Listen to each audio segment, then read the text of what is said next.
इधर मांडवगढ़ के बबूरी वन में महोबा की सेना के शिविर में सभी सामंत और सेनापतियों ने रात्रि विश्राम के दौरान युद्ध की रणनीति पर चर्चा करने लगे। तभी चलती हुई चर्चा के बीच ढेबा आ पहुंचा। नीति शास्त्र का चाणक्य कहे जाने वाले ढेबा ने आल्हा को सुझाव दिया, हमारा सीधे मांडवगढ़ से टकरा जाना समझदारी नहीं होगी जब तक कि हमें उनकी ताकत और कमजोरियों का सही अंदाजा न हो। मांडवगढ़ के किले में पंचघड़ी की सेनाएं पहले ही पहुंच चुकी हैं और राजा जंभे 50,000 की सेना के साथ मांडवगढ़ की किलेबंदी कर चुका है। आल्हा ने पूछा, तो अब हमें क्या करना चाहिए? ढेबा ने कहा, हमें सबसे पहले मांडवगढ़ के अंदर सन्यासी बनकर जाना चाहिए और वहाँ के गुप्त रहस्यों को जानना चाहिए। यह सुझाव महोबा के सभी वीरों को पसंद आया। सूरज की पहली किरण के साथ ही राजकुमार ब्रह्मा को बबूरी वन में छोड़कर चारों सूरवीर आल्हा, उदल, मलखान और ढेबा सन्यासी वेश में मांडवगढ़ की ओर निकल पड़े। मांडवगढ़ पहुंचते ही सभी सूरवीरों ने जोगियों के भेष में, कोई ढोलक पर थाप दे रहा था तो कोई सितार की मधुर धुन छेड़ रहा था। उधर उदल मस्ती में मग्न होकर पनघट पर राग मल्हार गाते हुए नृत्य करने लगा।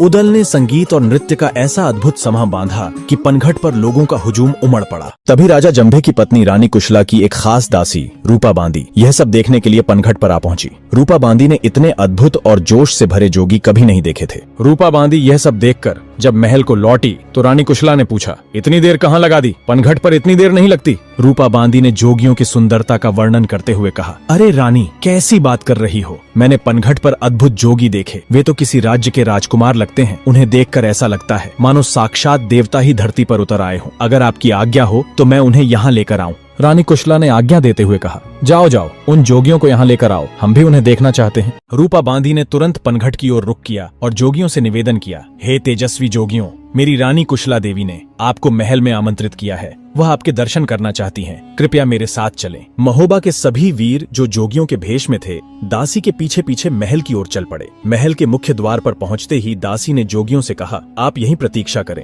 मैं रानी को आपके आगमन की सूचना देकर आती हूँ। दासी ने जोगियों को महल के द्वार पर छोड़कर आगमन की सूचना रानी कुशला को देने के लिए जैसे ही महल के अंदर गई, तभी जोगियों के भेष में खड़े आल्हा और मलखान की नजर महल में बंधे गज पक्षावत हाथी और पपीहा घोड़े पर पड़ी। ये दृश्य देखकर आल्हा और मलखान की आंखों में आंसू छलक आए।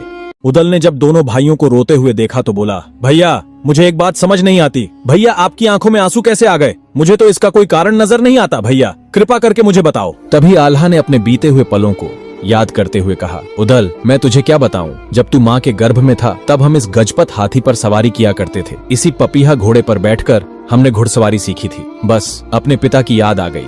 उदल, वो दुष्ट रायकरिंगा हमारे पिता के साथ इनको भी मांडवगढ़ ले आया था। इतना सुनते ही उदल क्रोध से तमतमाकर बोला, दादा, आप मुझे आज्ञा दें, मैं अभी इसी क्षण इस घोड़े। आगे क्या हुआ जानने के लिए नेक्स्ट पार्ट देखें।